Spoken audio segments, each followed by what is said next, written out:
we'd be talking in conversation, all of a sudden he'd be talking to himself. And I'm thinking, I looked over at you, I said, David, what did you get me into?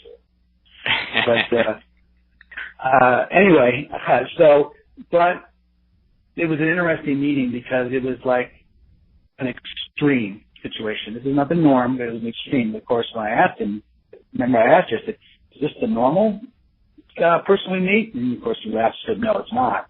So actually I was kind of glad to see that because it kind of prepared me for the wild swing of types of people that you do meet. As I said, this business isn't for everybody. And right. But I think if you can master it and be realistic, that you can make a darn good living with this thing, with this business, and be happy and knowing that you're making a difference. I know it sounds philosophical there, but it's true. You like to make money, but you like to also make a difference. Right. But getting back to seeing the first gentleman, I was thinking to myself, geez, maybe if I just get back in my car, I could pay the cost of the hotel and just drive back and not worry about it. But, of course, we kept going, and we got talked to some people that, were somewhat interested, talked to some people, which actually when you walk in the door, because they know what they want. Obviously, that's rare. That doesn't happen all the time. But it was a good mix of one extreme to the other. So we basically spent 4 total days in the field on 2 separate trips. I learned a lot. And at the end of that 4th day, I really realized that, I can do this. This is something I can be successful at. And so the rest is history. Right, yeah, and that's what's so important, I think, about doing the ride-alongs is just seeing it firsthand because, and from your personal experience coming from a white-collar scenario where the people you deal with are tenured professionals, they're degreed, they're in a different lifestyle and socioeconomic position.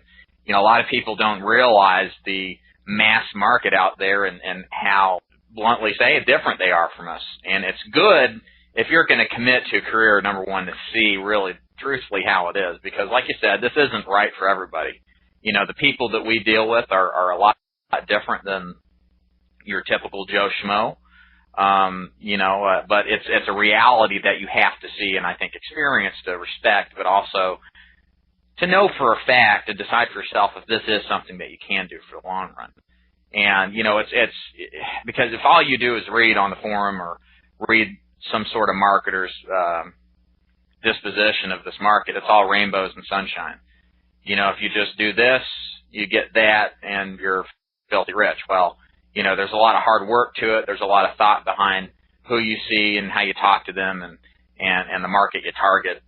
So, and there's the actual reality of employing or putting to work your system of doing business. So it was good. I'm glad in a way. It wasn't a couple of my best days in the field. In fact, it was a real rougher time for me personally, but I was glad to see that you could see what, the business is like, the ups and the downs, so that you could get the full perspective of what really to expect in the field. So that's why I like doing the ride-alongs, because you get to see it, and nothing replaces, firsthand experience.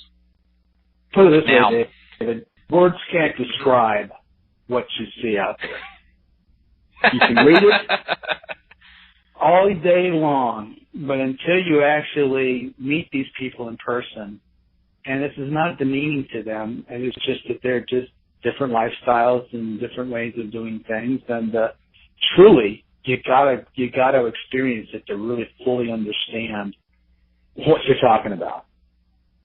Right. Yeah, absolutely. Most of the people we would deal with at work, maybe our peers that work in a corporate environment who've never been in sales would probably their jaws would drop relaying the stories that we've experienced. Yeah, they would probably just be in shock and awe, really the daily experiences that we see out in the field. So definitely agree with you on that. Remember now, there's a thread on the Final Expense forum on FE Funny Happenings, and we could have added that guy as one of those deals. So, but anyway, you keep going. I was just wanting to. Yeah, that thread should be required reading for a prospectful Final Expense agent, just to see what the funny stories and the people that we meet. I mean, there's a ton of them in there. So moving on. So of course, in the final expense business, the way FE is different. Final expense is different. Most final expense to succeed, most final expense agents to succeed, they need to have leads. Leads are really the number one concern most agents have when they get into the business. What leads do you use? How much do you get? Who do they attract? So on and so forth. And that's definitely a vital role that we employ in the mentorship program. Now, Chip and I and my agents, we have a proprietary lead program. My agents, when I bring them on, I talk about the importance. It can really be a make or break thing in this business. It's very important to find the right lead vendor that's going to, provide quality at a price that will allow you to have margins of profit that will sustain you. So without giving away too much specifics, Chip, tell us how the leads work for you and how they played an impact on your business. Okay. Well, basically, I place an order for a lead. Then in the next couple of days, they'll get an email back stating that you've got X amount of leads.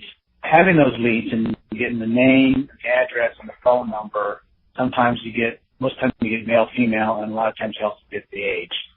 I went and looked at them, and of course, in my area, kind of sort them based on zip codes. So I kind of, basically take those leads and kind of map out a strategy for them.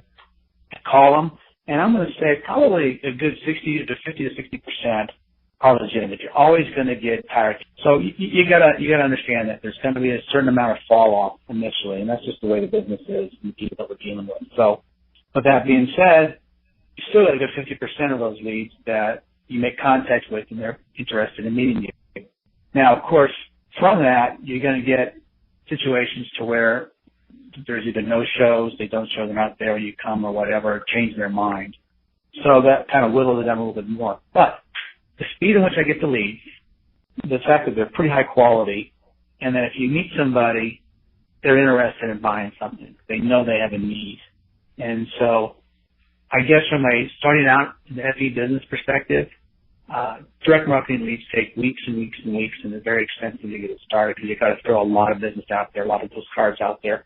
Teleleads, you don't have to do that. And this is a nice way to have, if you don't have a huge marketing budget up front, and you're in this business, you've got to have money for marketing. You've got to, or you're not going to succeed. Because this is not a referral business like you ask your friends and so forth. This is a pure lead-driven business, and you've got to understand that.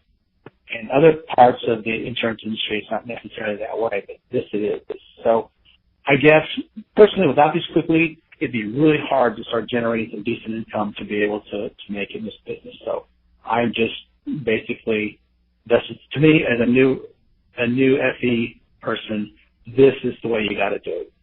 Right, and the leads really make such a huge impact on your success, and that's why I'm taking careful selection and time to find a lead vendor that actually provides quality leads that when you call them, they know what to expect. Most of the time are interested in life insurance. Not always, as you know, there's always the deadbeats that waste your time. But more importantly, it's getting a program that helps you stay consistent, because the number one problem most agents have in this business is having people to talk to. And not just people to talk to. I mean, you can just door knock doors doing that. But having people that are actually interested in life insurance to talk to. And you need something that's consistent. You need something that's affordable, that will put you in front of the kind of people that want to do business, that are interested in having peace of mind and protecting their loved ones from the burdens of final expenses. And that's what we try to do for our agents. And it's so important in the beginning, too, to get something where you don't have to throw down $2,000 to $3,000 and not even get your first lead back and know if it's a good area to target or not, which is what a lot of the other carriers and large marketing organizations require you to do. So in my opinion, I think, it's important to have something that's financially doable, but has actually does well to get you the business, the people to see. Moving on. So let's talk about your first full week in the field. So at this point, you've rode along with me. You've studied some material I've given you. You've learned, to some extent, your carriers that you started with. And now you've got your leads at hand. You're just about to set the appointments and run the appointments. So just give us an overall, for the guys that are maybe just getting started or, again, wanting to see what it's like for that first week. What was your first week's experience like in the field working final expense? Well, if you remember, the Friday before my first week, you came up to visit, and I said, probably, I think it was about 5 appointments I booked for that day, and I did sell one policy. I think it was the first person that actually visited. But that day, as you remember, we had a wide range of people from both ends of the spectrum. So it was definitely an eye-opener. But again, I had you with me, so I had the support there. Going out on my own, I'm a very confident person, but you get nervous because it's the first time you're by yourself. This is still a new business to you, and so it's tough. I was able to make my appointments, and I made as many as possible that I ended up being late for everybody. So I thought I had a good, nice day I went to. We sat down, and she actually pulled out a Lincoln Heritage policy. I'll never forget that. And she said, "Can you beat this price?" And looked at it and did my own calculations, and I was able to do it. But it was a no-brainer for her because there was a significant difference in the premiums. But that was my first time when I really saw somebody on my own, by myself, and then I did a replacement at the same time. So that was definitely a good first experience.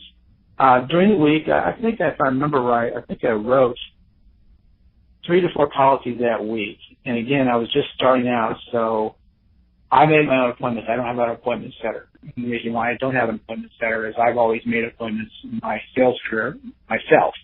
And nobody feels that appointment is as important as you do because it's your business. You don't have an appointment, you don't sell, you don't eat.